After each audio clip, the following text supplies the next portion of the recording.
folks now from the very interesting presentations of the last panel, which helped paint the big picture, down to some pretty nitty-gritty questions of the rural infrastructure, its state, what factors drive it, and where it might be headed as we think about coping with demographic changes, economic forces, and land use planning.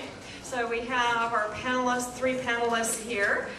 We'll start with Joe Segale, who is in charge of policy planning at the Vermont Agency of Transportation.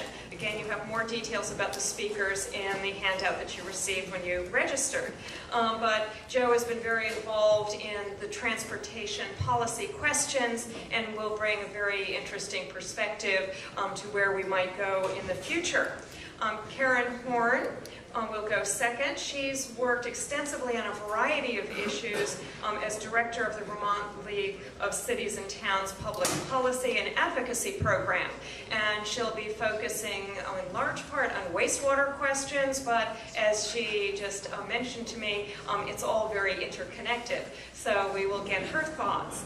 And third, Robert Bruce will talk about the increasingly important issue of access to internet, something that we probably wouldn't have thought about as a real infrastructure question 20 years ago, but is becoming very significant in the development of growth patterns and planning for the future. Bob comes as a telecommunications specialist. He had an international telecommunications practice at Debevoise and Plimpton as a lawyer, and also as former counsel to the Federal Communications Commission, and now is retired but working on social venture, entrepreneurial ventures, including in the telecommunications area.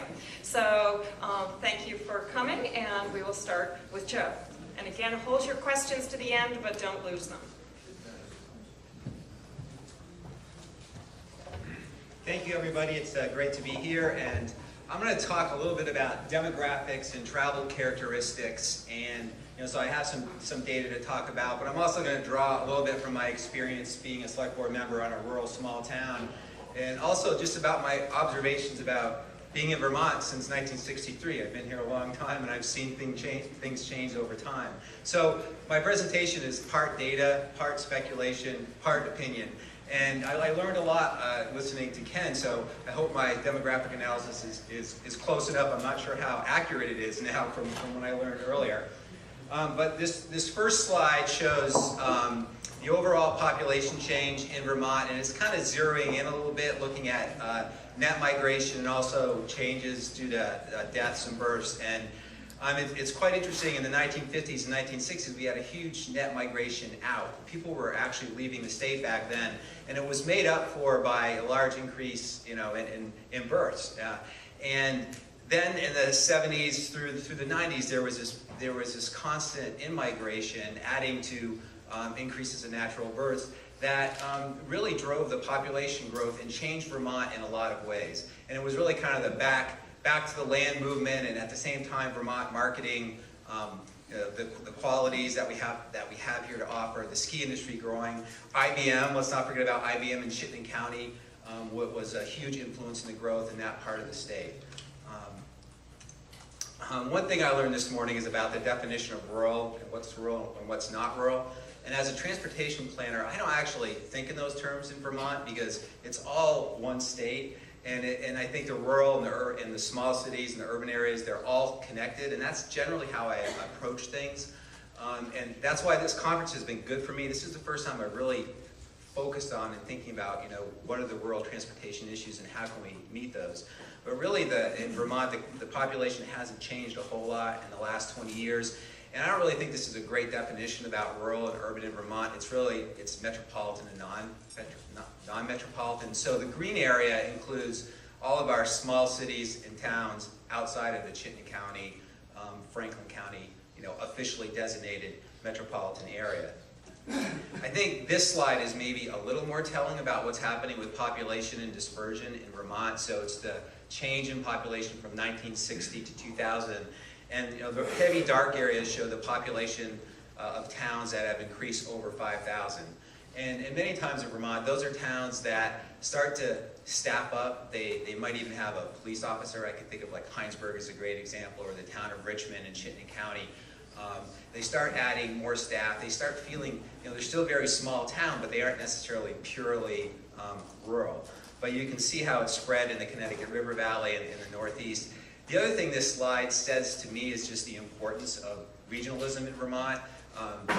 I think, in my experience growing up, I grew up in Montpelier, a small town. We did everything in the town, and now I live in a rural area, and I live in a region, and I work in a region, and play in a region, and shop in a region. And I think that trend's happened all throughout Vermont. So this information shows the difference between travel characteristics, how people travel in urban and rural areas. And in this case, it's that 5,000 population cutoff in Vermont, and it's from a 2009 survey that was done nationally, but we paid extra to have it be a little bit more refined in Vermont. But if you just look at the chart overall, it's all trip purposes, so this isn't just journey to work, it's all the trips that people make for every purpose, to school, to shopping, to work, to church, and so on, for recreation. And it's very consistent in both the urban and the rural areas in Vermont. And what was a little bit surprising to me is if you look at the walk percentage, 13% of people walk for all trips in urban areas and 10% walk in rural areas. And I think that's really important because it's not just about cars when we start thinking about rural areas. Now those might be shorter trips, they're not walking to work, and you'll see in a second that people leave small towns to go to work. This chart shows vehicle miles traveled, urban versus rural areas, and it compares Vermont to USA. And it's no surprising that in a rural area people drive more every year, and this is by household. What was interesting to me about Vermont is that we still drive less in Vermont than on the national average. And it's also connected to the length of trips. So in Vermont, the average rural household travels about 10.9 miles compared to 12.5 nationally. Again, they travel longer distances than in urban areas, whether it's in Vermont or nationally. But what this said to me is that in Vermont, we're still a little bit more accessible than our rural areas. We don't have to travel as far, and granted this is by car, but we don't have to travel as far to do the things that we need to do, workshop and so on. And so that continues to make the rural areas of Vermont very attractive for people to move to. They're highly accessible. In some ways, they have the characteristics of being remote, yet at the same time, they are accessible. This shows the growth of vehicle travel on roadways in Vermont. So the red bar shows statewide average increase from 1970 to 2010, and overall statewide an increase of about 350% in the amount of traffic on our roads. But on local rural roads, it's an increase of about 560%. Now, of course, they're starting from a much lower base. There's not as much traffic on those low volume rural roads, but the impact might be greater. I mean, where there wasn't as much traffic before, now there is more traffic. And it affects quality of life, it affects the cost of having to maintain the roads, and so on. These two maps show journey to work, and so the yellow color shows it's basically people are leaving town to go to work. So they're exporting workers, to the surrounding communities, and the darker areas show where they're going to work for the most part. And those are more or less our urban cores, our urban clusters, if you will. So in Vermont, I think there's been a change, and this isn't enough look far back. If we went back to 1940 or something, you might see something completely different. You might see much more people staying in their town and working in their town. But I think our rural communities, in a lot of ways, have become bedroom communities, and that has implications in terms of how much they participate in their town, how much time they spend traveling, and so on. So shifting gears a little bit into the actual infrastructure and thinking about roadways, this shows the highway miles in Vermont, both the state and the municipal systems, from 1933 all the way to 2012. And this was a little surprising to me. So there's been about 14,000 miles of roadway, public roadway in the state, and that hasn't actually changed a whole lot over this whole time period. And So what's happened a little bit is, you all might remember the ancient roads discussion from a few years ago, and there were a whole bunch of local roads that sort of got abandoned, and then the state system has increased, but generally the extent of our roadway system has stayed relatively constant. At the statewide level, the big change was adding the interstate in the 60s and 70s, which was about 300 miles of road, and that's a very important road. It connected us to the regional economy, to the national economy, and so on. And probably it happened at the same time there was that big net migration coming in, and it helped make rural areas more accessible. So this is just an example. Actually, just to go back, the map of Vermont shows where the paved roads were in 1933. And so that you can see, like, a lot of Route 100 wasn't paved. Route 15, which is in the northern part of the state, most of that wasn't paved. And these were gravel roads. And this was right about the time that there was, that vehicle ownership was starting to take off around the country. And even into the 1960s, we have a person at the agency that's been around since the 1960s. And when he first started working there, he said, we were all about trying to close the gaps in the roadway system. Also what came from that annual report in 1933 is, this is Route 100 between Waterbury and Stowe, and this is the Mount Mansfield Electric Railroad, and that's Route 100 right next to it. And so what the highway annual report showed is how we improved this road. We paved it, and we got rid of the railroad. So it's what, and this was seen as progress, obviously. But the railroads are sort of interesting to think about as well, because when they were really active, they didn't extend into the rural areas. And the rural areas were still very inaccessible. They were all unimproved gravel, dirt roads, and the railroads were going to the population centers around the state. So they weren't extending out to the rural areas, and they weren't really putting the pressure on the rural areas. So we look at the town highway miles and how they have been improved over the years. Again, this is 1933 to 2012. And the darker red color on the bottom shows the paved roads in what I picked as sort of the traditional urban centers, Montpelier, St. Johnsbury, Burlington, and other smaller villages from around the state like Bristol and so on, class that we call in our road highway mileage data, which is urban clusters. So I'm assuming those got paved first. But then the lighter red shows how paved miles have sort of increased throughout the year. So those are really spreading out into the hinterlands of the Vermont landscape.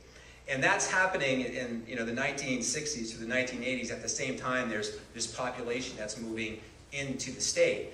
And I don't have information. It's hard to know which came first. Did municipalities respond to this growing population and pave a road?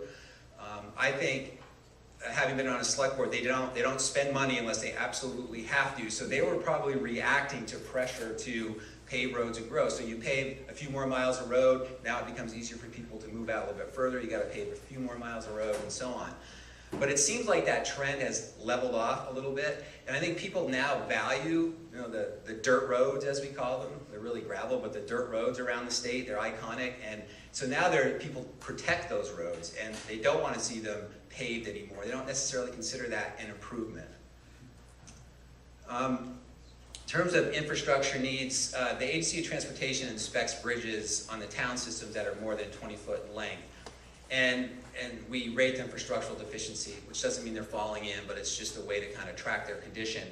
And recently, we've made strides in improving the percentage of structurally deficient bridges, reducing that number.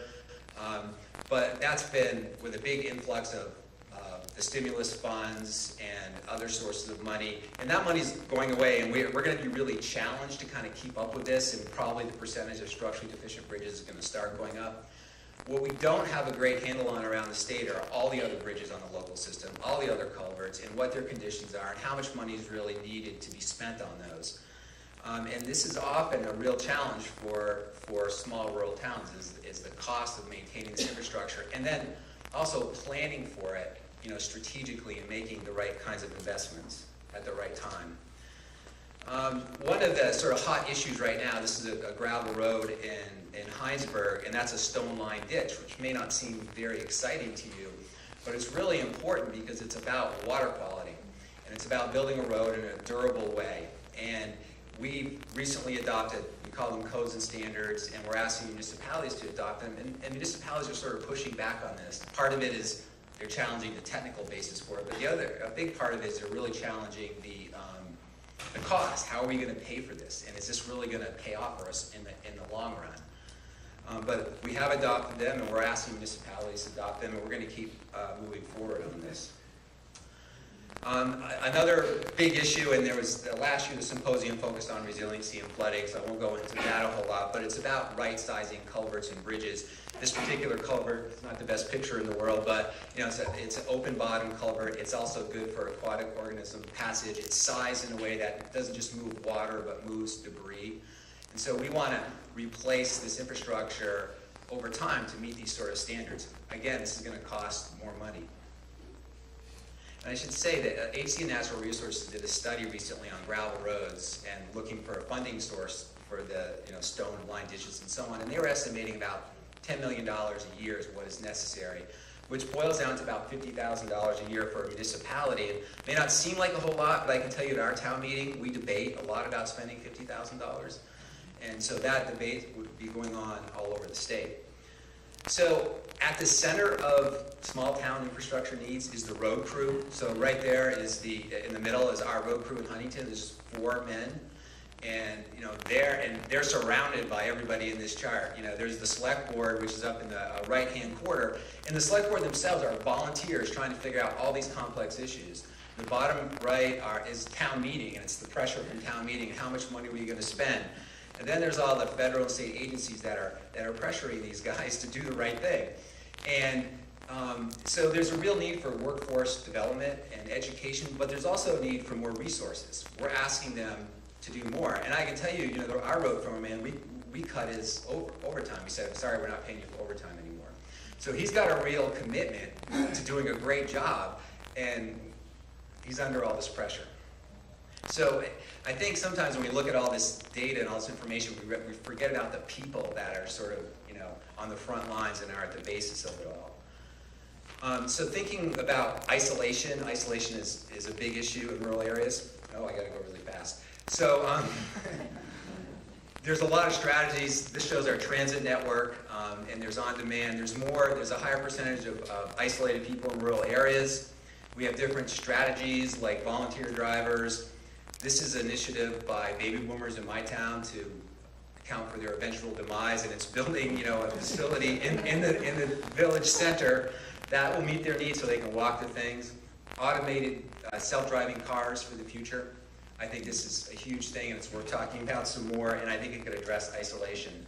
Safety is a big issue in rural areas. It's young men are 5 times more likely to die in rural areas.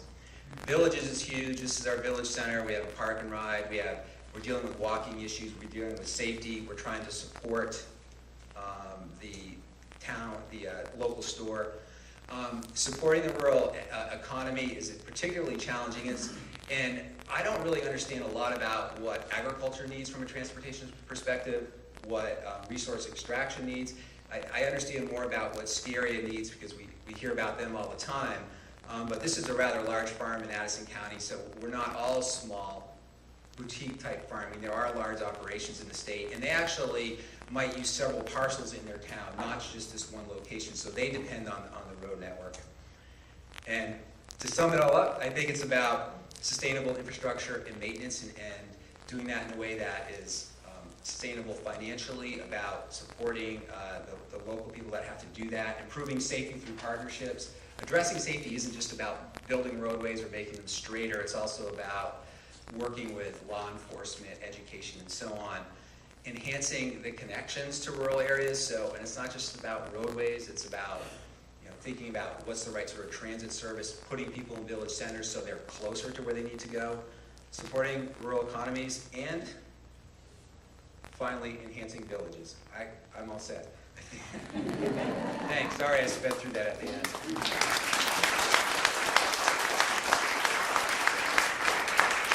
Thank you very much, Joe, and I'm sure we'll have questions for follow-up too. Karen?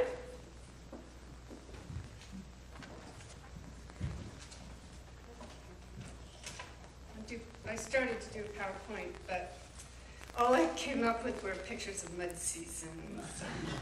Is what we're living right now. I think basically I could say what Joe said, that that's the issue here. In Vermont, I think outside of Church Street, we're basically rural or more rural. I can't really think of a place in Vermont where you can't look up and see a hillside full of trees, not even on Church Street.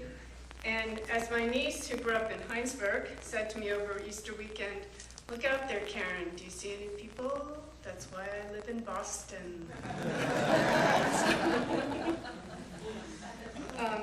Or as a friend of my sister in Brooklyn said, "Why would anyone live in a place where they have something called mud season?"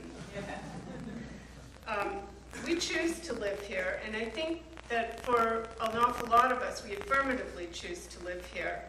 And many of those of us who grew up here, like my niece, might eventually decide that this is where they want to come back and live and raise their families.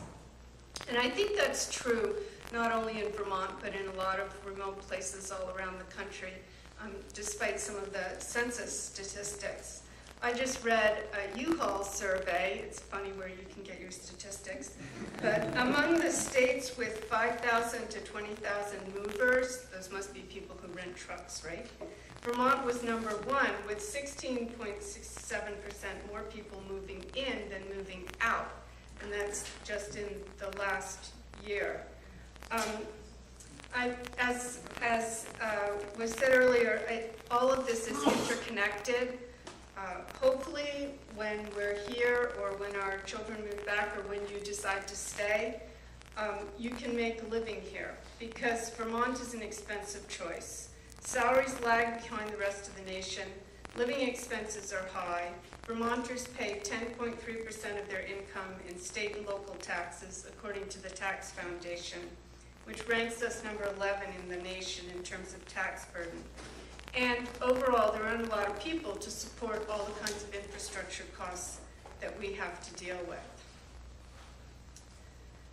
We're not going to live any place without access to some necessities. Roads, Joe talked about, water supply and sewage, electricity, which was mentioned earlier, how do we get our electricity, and broadband, and emergency care, and more things like police coverage.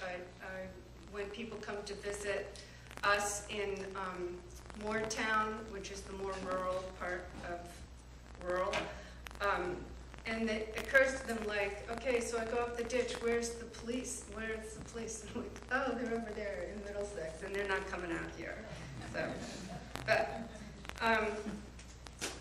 So a significant part of the charm in Vermont is both what we have and what we don't have. And part of what we have is our settlement pattern, compact villages surrounded by open countryside. And there's been a ton written about that. But we need to plan in a manner that provides for both the compact settlement choice, the villages, and the open countryside choice, the sort of urban, rural choice. And wastewater is really key here. By my count, which changes pretty much every time I count the list that the Agency of Natural Resources has, but by my count last night, there's 99 wastewater treatment facilities in Vermont, centralized wastewater treatment facilities. There's more than one in a number of towns, so that's not 99 towns. Most of them were built in the 1970s with 90% federal money, grants, and we won't see that again. Today, everything from EPA, the Environmental Protection Agency, and the US EDA it's almost all in the form of loans.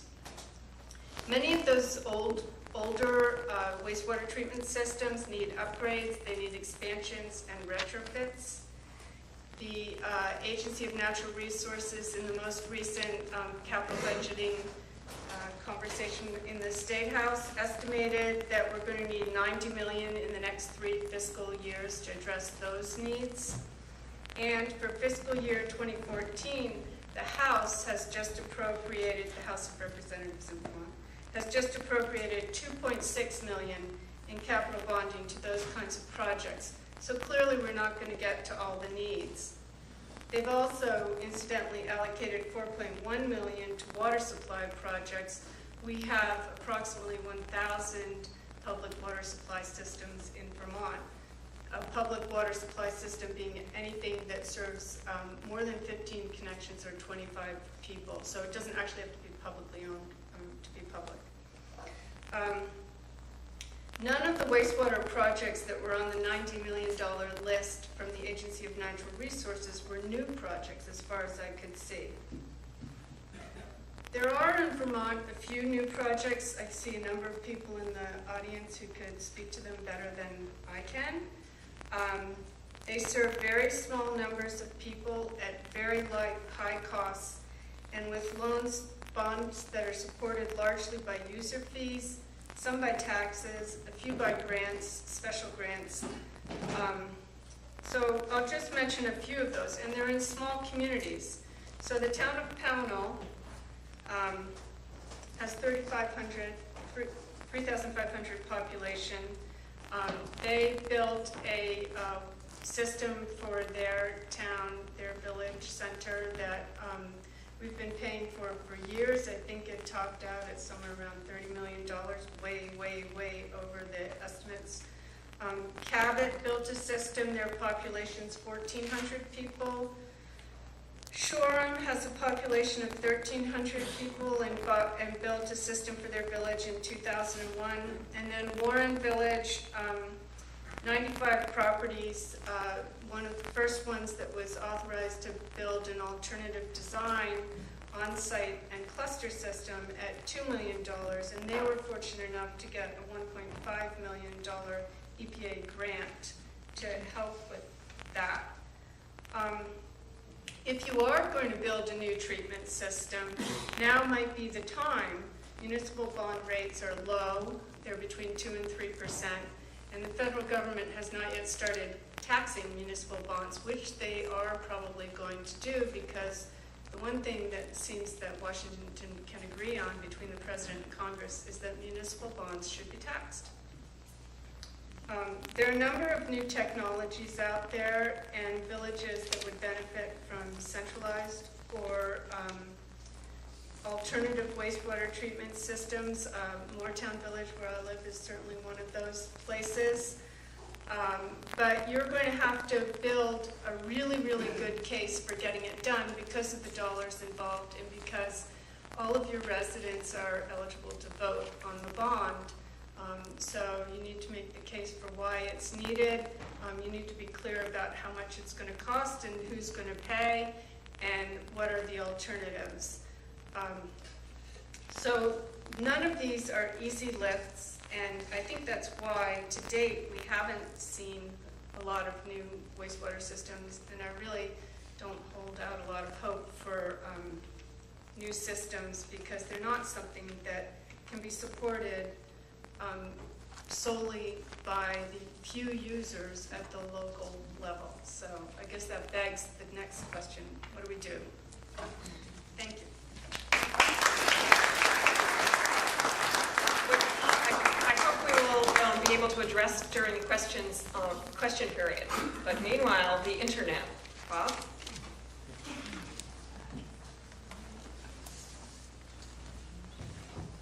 I feel like I need to digitally download this presentation, but it's given the time constraints. It's really a privilege to be here, and I've worked in Washington and London and Vermont Law School. It's a truly distinguished institution and has been in the field of environmental law and policy. Your dean this morning, I think, talked about an agenda dealing with a new ruralism, and I guess what I'd like briefly to argue this morning is that agenda of new realism depends on also dealing with questions of access to broadband infrastructure. Access to broadband infrastructure is more about speeding up the number of tweets you can get, the speed of delivery of 140 words. It's about a whole mechanism of supporting job growth, economic development, the delivery of healthcare services, the management and control of smart grid technology, and in a very fundamental way, it has an impact on the. It's better to I'll just talk without the PowerPoint. On the quality of life northern New England. And I think one of the unique things about being part of a silver tsunami, you know, as I lap at your feet here this morning, is just to see the intensity of communication face to face, but these resources on the web through the community television are critically important to maintaining the capacity of these communities to manage the critical challenges. The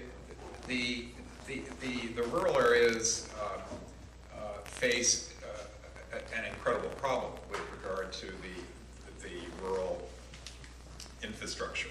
It's not only the population, but it's the infrastructure itself that's aging. It's not just aging, it's become obsolete. Copper wire networks can't deliver speed of connectivity that fiber networks can. The problem that rural communities face is not just isolated to the rural parts of our country. There's an overall concern that this country is falling behind in the deployment of its high-speed infrastructure. If you look at the OECD tables, the U.S. is not ranking in the top elements. So the issues are not isolated, but they're much more acute. And the problem of my talk, which the question it posed, is whether there are ways of accelerating the development and investment in rural infrastructure. And my answer to that question is really not a very optimistic one, because there are an enormous number of industry constraints, a high level of regulatory paralysis. But there may be some initiatives that can make a difference.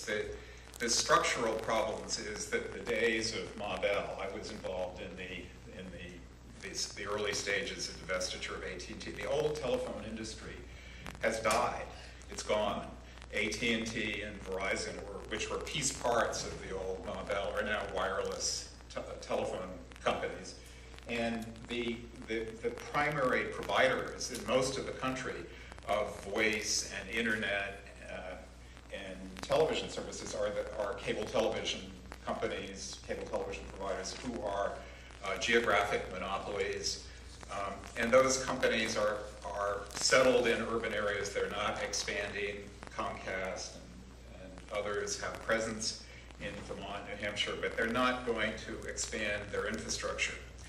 And the internet has taken, and the development of mobile telephony has taken a terrible toll on the old telephone industries.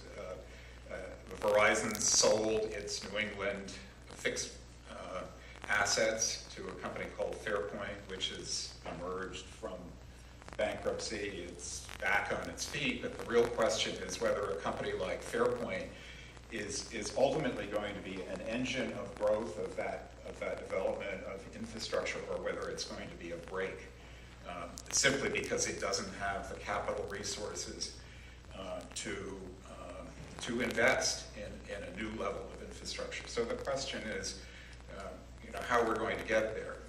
Well, the stimulus program made some impact on the challenges of rural areas, but largely through the construction of I-89s of fiber that wind through both New Hampshire, Vermont, Maine.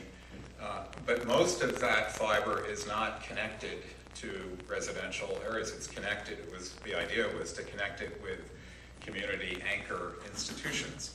And part of the reason that it didn't connect was that whole stimulus program came under enormous political scrutiny from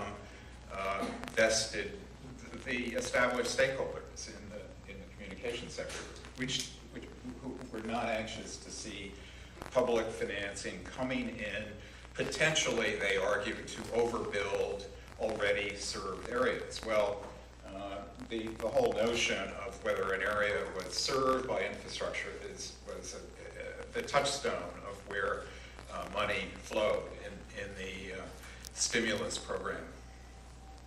So the really the remaining issue is how can communities use some of the infrastructure that's in place and do a better job of raising the money to connect the interstate highways with off-ramps and local roads that serve communities.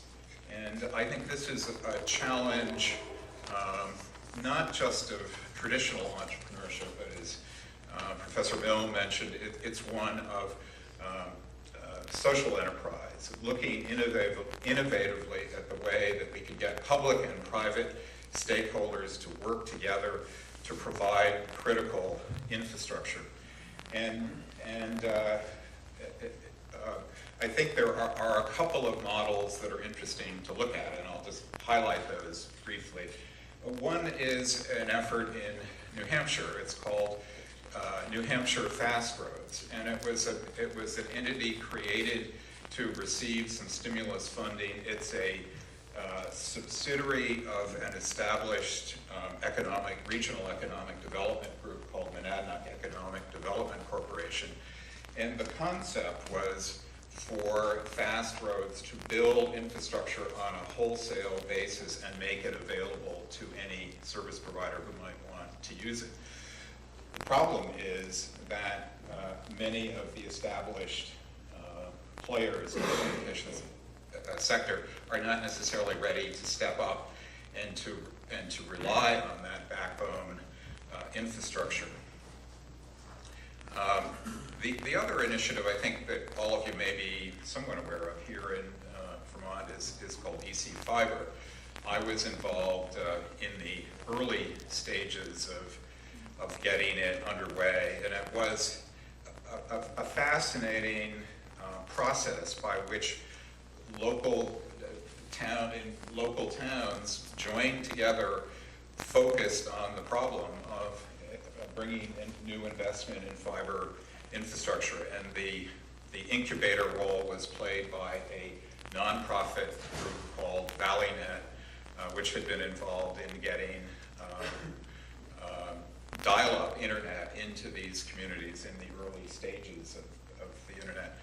And remarkably, in spite of the degree of public involvement in this undertaking, EC Fiber entirely failed to generate any federal stimulus funding, and you can only speculate about whether that was a result of concerns about the economic models, the boldness of the plan, or whether it was a result of the kind of prevailing influence of both in Washington and at the state level of incumbent interests. These kinds of initiatives are difficult, and they need to be looked at more carefully, both from a structural standpoint. There needs to be focus on the mechanisms by which maybe we can look at some of the ways that we finance other kinds of infrastructure at the local level. I hate to draw the analogy between sewer systems and internet backbone. There are a lot of people who think what flows over the net has a lot of similarity with it. And I think what I'm really talking about is grassroots, it's bottom up, it's focused around clusters of need. And I think what it calls for is a very fresh look at both structural arrangements and financing mechanisms. And one of Professor Johnson's colleagues at the Carsey Institute at UNH has done an extraordinary amount of work on ways that community-oriented financing can be mobilized and brought into the mainstream of the financial markets. And I think that's an issue to be pursued. Now, I think you're lucky in Vermont to have, I think, quite a promising group at the Vermont Telecom Authority. There have been some transition issues, but they're, I think, thinking of their role as kind of incubators of innovation. And I guess the case that I'd like to make this morning is that how to get that infrastructure in place is an issue that deserves to be front and center in an agenda of the new ruralism that Dean Mahaly talked about.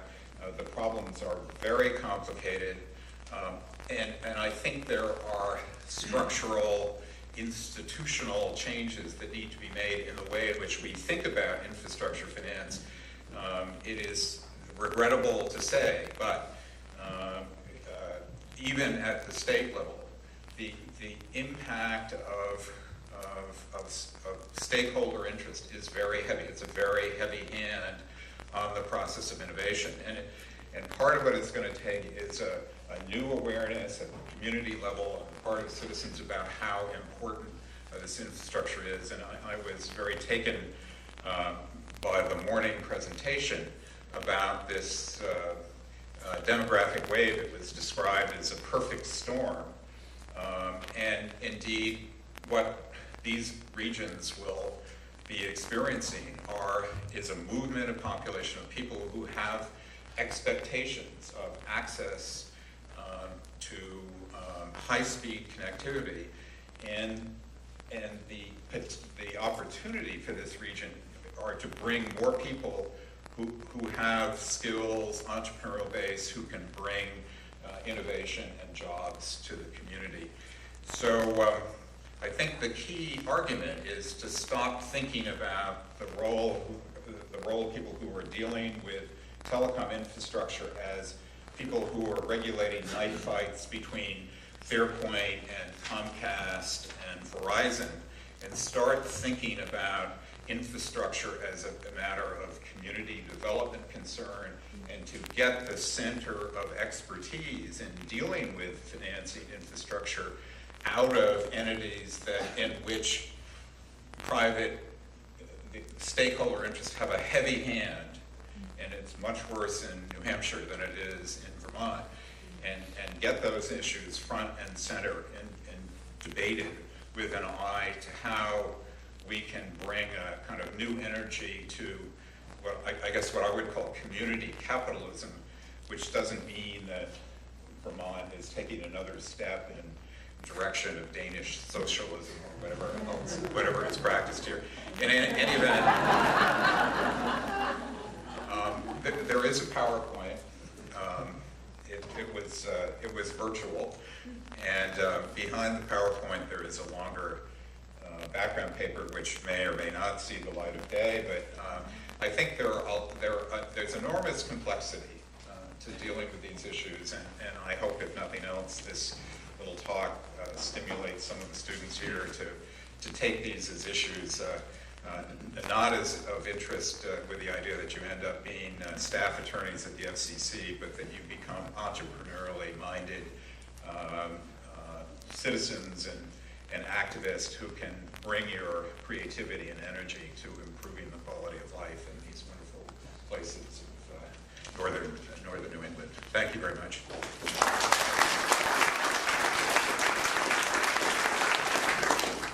So, plenty of fodder for questions. Who would like to start?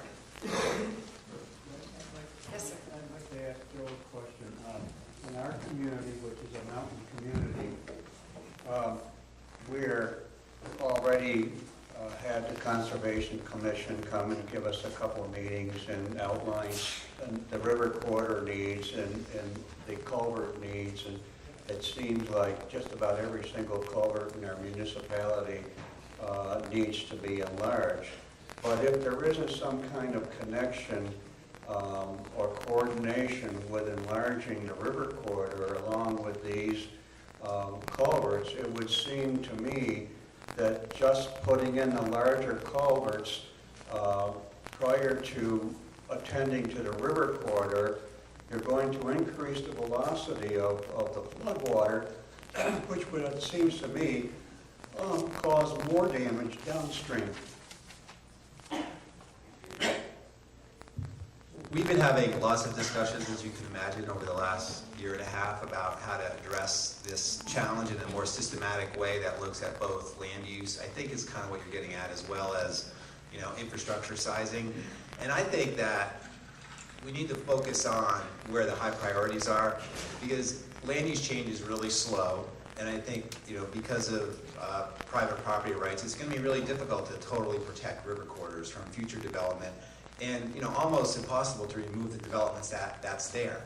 So we kind of have an existing situation that we have to deal with. And, you know, my recommendation is to focus on where you know the most critical roadways are and the most critical culverts and bridges, and design those accordingly. And I suspect that, you know, once, you know, using both river science and good hydraulic engineering, you can design a culvert or a bridge that's going to handle, you know, 99% of the water flow. I think the problem with Irene is we had so many culverts and so many bridges that weren't even remotely closely designed to accommodate the flow.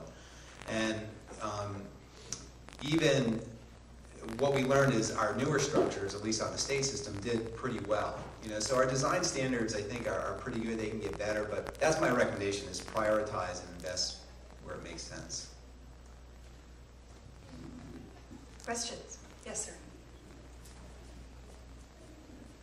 Thank you. I'd like to actually pose a thought that ties this panel to the previous panel, and where we, of course, don't have county government in Vermont. We have the more provincial time, and our growth and non-rural and urban is in a different setting. We also go, Vermont is a as a total is a non-rural, is a non-urban to Boston, New York, Montreal, Albany, and so on. And so then, as we overlay the infrastructure that we're talking about, how is that fitting with the demographic changes? One would posit that a much better internet highway system is going to be just what we need in the rural areas, and that better highways in the state of Vermont, and Joe didn't have an opportunity to talk about our increasing transit backbones in Vermont, which are really become very successful, and there was no discussion about rail. It didn't even hit the graph, thanks to Governor Douglas. So that we now have a situation where our rural communities are able to access our urban communities, but Vermont, as we get high-speed rail, which we're all after, and internet access, are now much more capable of attracting people into our rural areas so that they can commute one way or another to our urban areas. And in fact, Vermont becoming a bedroom town, if you will, for Boston and NYC in much more of a way that it has been. And people via the internet can live in our recreation communities and clickety-clack 2 days a week and make more money than the rest of us in a year. So, who would like to start the response? That's true. I don't know if it's a bad thing or a good thing. I guess time will tell. But I mean, we have people on our mountain that I live on. I do not live in the compact part of the settlement, who are doing exactly that, commuting, one of them to the German stock market at night and from little old Moortown. It's happening everywhere. Well, I think, I mean, part of this is an opportunity, and, you know, the growth that happened in Vermont in the 60s, 70s, and 80s, I think changed Vermont in a really positive way. And so I like to think about growth in those terms, and I believe that it's about planning. It's about good planning and good local decision making. And, you know, we do a pretty good job of planning in Vermont, so we have to follow that up with implementation. But communities should be starting with, you know, what's their vision, what do they want to be? And up in the Northeast Kingdom is a great example. You know, they're looking at 2,000 to 10,000 more jobs coming their way. And we want them to start thinking, they probably have a vision of, they know their communities and what they want their communities to be, but we need to figure out how we can help them achieve that vision. What are the right tools and techniques so that they can guide things in the right way? Well, I don't know that I have much to add to that, but I think the question is how do you get there? I mean, how do you improve the quality of the infrastructure, and particularly the backbone fiber infrastructure? And it requires planning, it requires the right kinds of resources, thinking about the issue, but I think we have to start thinking more entrepreneurially, and I use that term broadly and in a community context. And I particularly mean looking at ways of enabling, facilitating communities in responding to needs that they feel acutely. I mean, it's hard to anticipate that, just looking at a map. You have to look at communities that care and people who want to work together. And I think that's what's remarkable and really notable about the experience with EC Fiber, is that it was grassroots. And I think what you need from a public policy standpoint is a readiness to say where there is that energy in a community and where there is the expertise that it's going to have to come from outside the communities with groups like EC Fiber who know how to plan these initiatives. Then you have to think about how you create the capital to use the leverage, the desire that exists in the community, and to give it more scale. And so it's not just planning, it's not just bureaucracy, it is entrepreneurial, and we should be thinking creatively along those lines.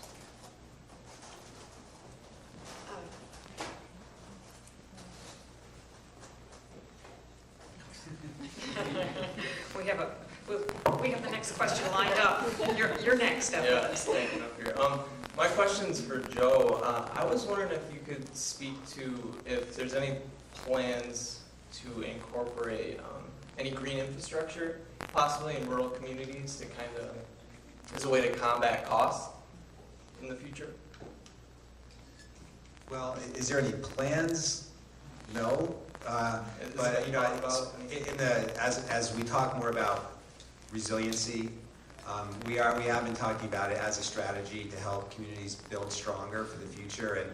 And we're going through a kind of a process right now. The Institute for Sustainable Communities is helping the state as well as other. This is maybe an example of entrepreneurial approach. It's everybody that's out there, help us think about resiliency and what we can be doing. And so we've been talking about design standards that could help guide communities, and things like resilient by design is an example, and what are the right things that they can do.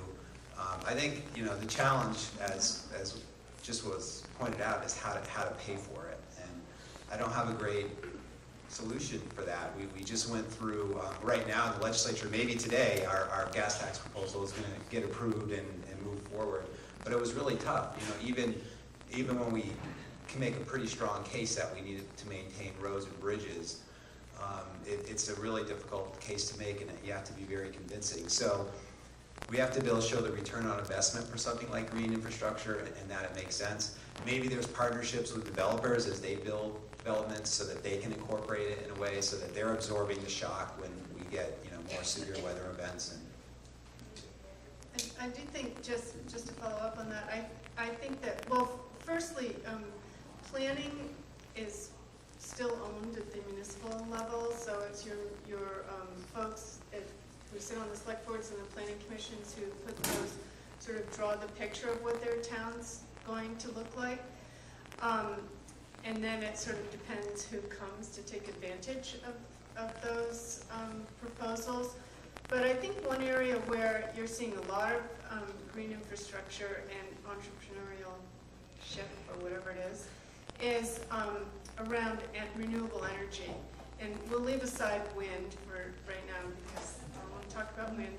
But solar, there's an awful lot of innovative financing proposals being put out there for solar right now that include getting a pool of investors to take the tax credits and invest in a community's solar, to lease solar facilities and repay the lease payments with the savings from your electricity bill. There's a lot of really kind of innovative things happening, I think, in that sector that speak to that issue. Thank you. And the next question?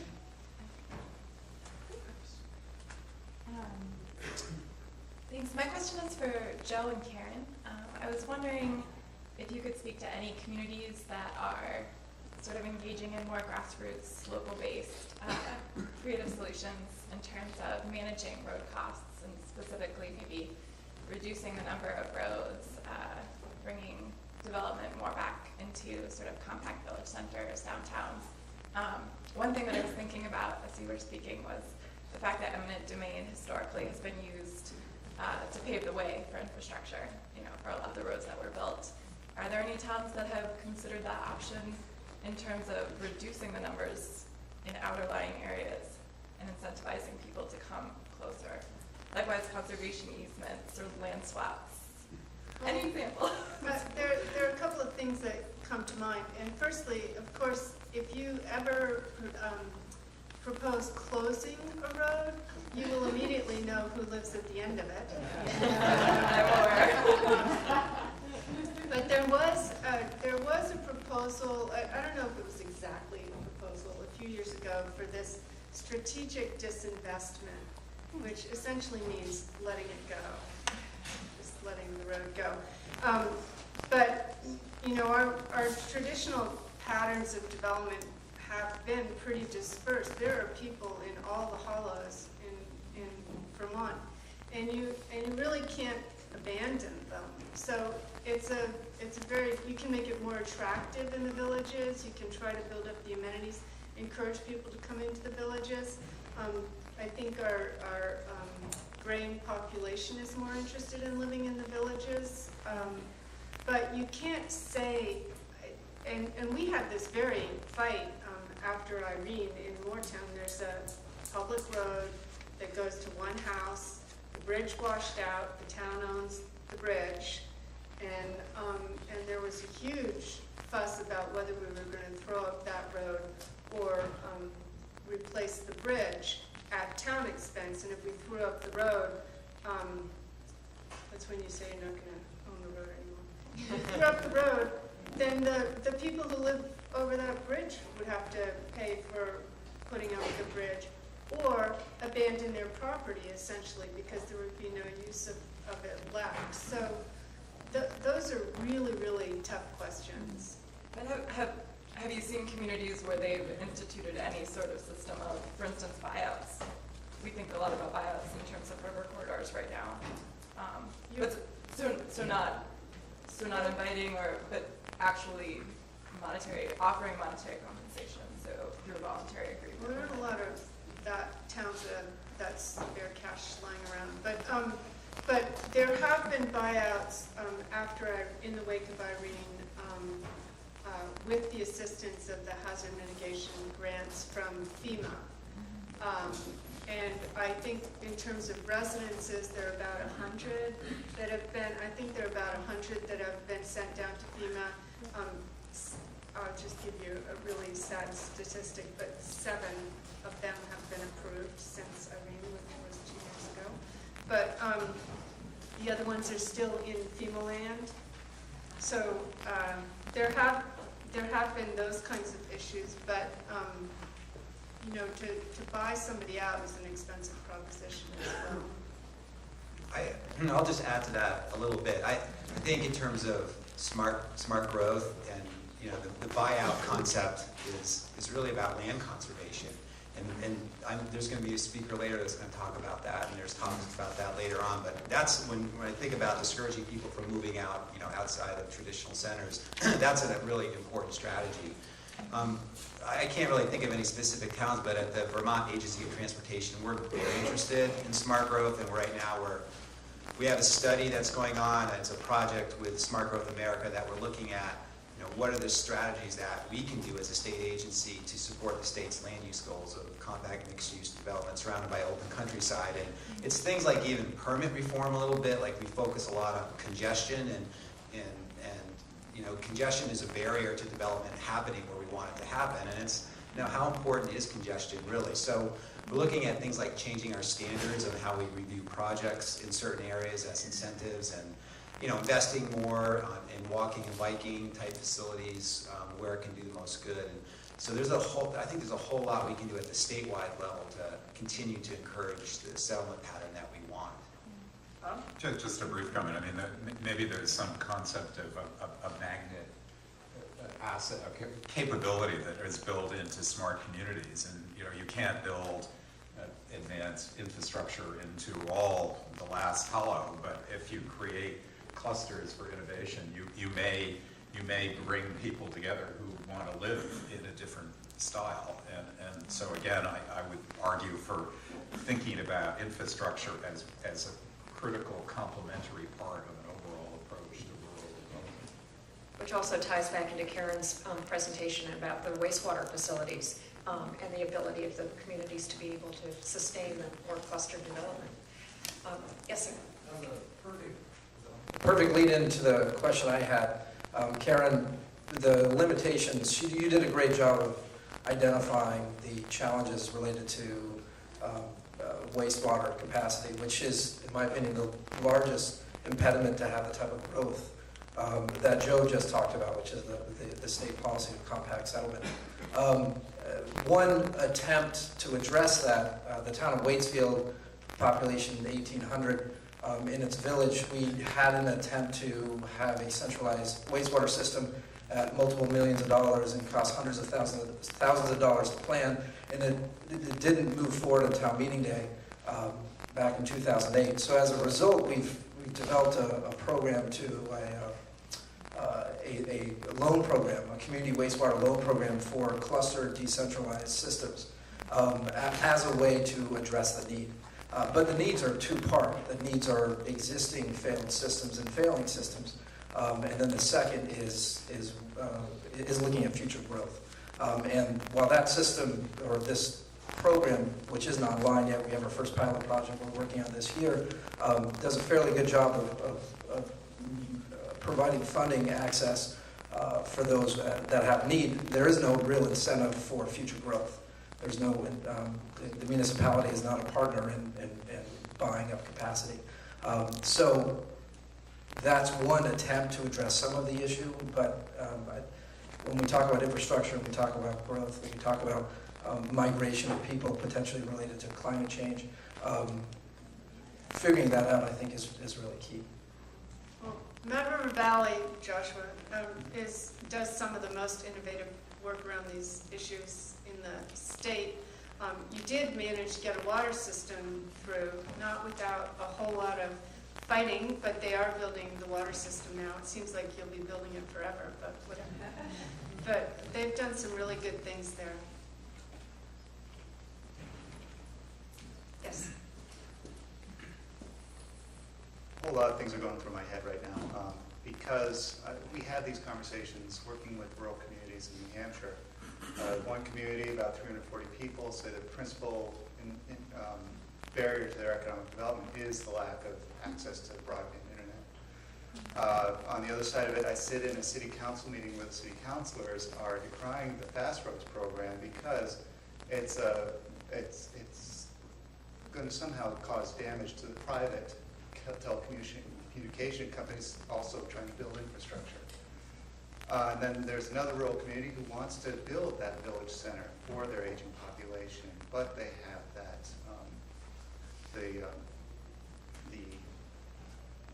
need to put that the wastewater and water supply. And then we have another community who continually tries to improve its school system. That's another topic altogether. And then another community who can't seem to get the funding to even study to expand its own water supply system to accommodate that the compact development that its master plan wants to promote. So it's getting down to the funding and the money, and that same community is looking at retiring paved roads. So in terms of this broader concept of how the communities handle their own funding and try to do that, I mean, I love the idea of how Wastefield's handling these cluster of wastewater systems. I wonder if there's any other, this challenge that communities have, I wonder if you guys could comment on it, because the funding, the dollars really make the difference. And how can we really advise our communities? I'd just like to address the New Hampshire issue and the pushback. And what I would describe is, what's at work there is, at large in New Hampshire, is a coalition of the unwilling. And what you have are, and the one thing that they agree on is that nobody should do anything innovative that they haven't done, and that any infrastructure they have in place isn't adequate. And the problem you have, it's a political problem, and I don't want to sound like a stark, rural socialist. It isn't about that. It's about having a clear view about how to put critical infrastructure in place. And there are financial markets that determine whether or not there is demand. There are marketplace mechanisms, and what you have in New Hampshire is a determined effort to interdict innovation at the community level, and it's done legislatively. You have a proposal to enable bonding by communities that want to move forward, and it's opposed by a whole group of companies that aren't willing to put that infrastructure in place. So let's be honest about it, and the debate in New Hampshire really is distressing, because what you have is an institutionalization of those voices through the mechanisms of planning to deal with infrastructure at the state level, and it's a problem that needs to get addressed. Joe or Karen? I think with respect to wastewater in particular, if you're looking at something new, a new development, a new project, there's a lot of potential to talk about different kinds of solutions and pooling funds to make things happen. The Housing and Community Affairs Department put this booklet together, which is online, Wastewater Solutions for Vermont Communities. It sort of guides you through the process. There's no dollars in this book, but it does guide you through the process. I think where you've got existing systems in villages, and they're all around the state in New Hampshire too, and they're all on individual septic, that's a much bigger issue to have to address. So, there's also a very good study, which you can get online, of the Warren wastewater system, that analysis of how that whole thing was put together. If people are interested. Whenever the question comes about how to pay for something, I always gulp, because I'm just not really sure. I mean, there's some existing techniques like impact fees, but those only work when there's development actually happening, and when there's enough development at scale, so you can invest the money strategically and do the kinds of things that you want to do.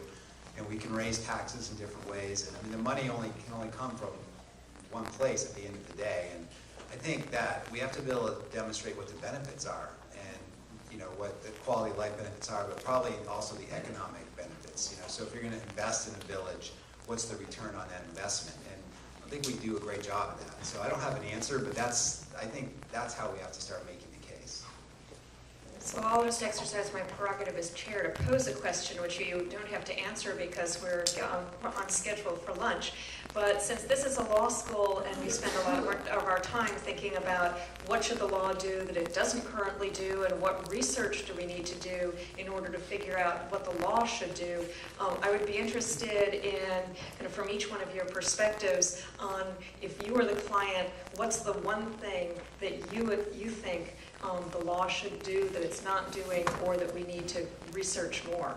If you have a 15-second answer to that, I'd love to hear it. But otherwise, we can continue the discussion over lunch. Well, I do have, actually, with respect to wastewater, one recommendation is that Vermont is pretty restrictive in the kinds of systems that it will allow for on-site, and always has been. And we look across to New Hampshire, they're far more innovative in that respect, and I think that we could all benefit from having some more choices on the table in Vermont. I do have a challenge and a question. And we're working on something called Fair Share right now, which is looking at traffic, transportation mitigation and development statewide. But we can't find any evidence that it's been done anywhere on a statewide basis. And if you're familiar with the law behind it and the constitutionality, there has to be this rational nexus. So it's hard to take a statewide approach. And the question we have is it constitutional? Is there a way to structure it in a way that we can actually make it work? Janet, I think I've said it. I think that what is promising is to look at the various structures for bringing public and private capital together to finance some of this infrastructure and looking at the forms of financing that are potentially viable. And it's I guess I would say focusing from the standpoint, and I'll use a crude term, community capitalism. It doesn't mean that towns and municipalities are taking over the role of the private sector. It means how they can work creatively. And we need to think about that because innovation isn't occurring at the rate it should in rural areas or in the rest of the country. Thank you very much.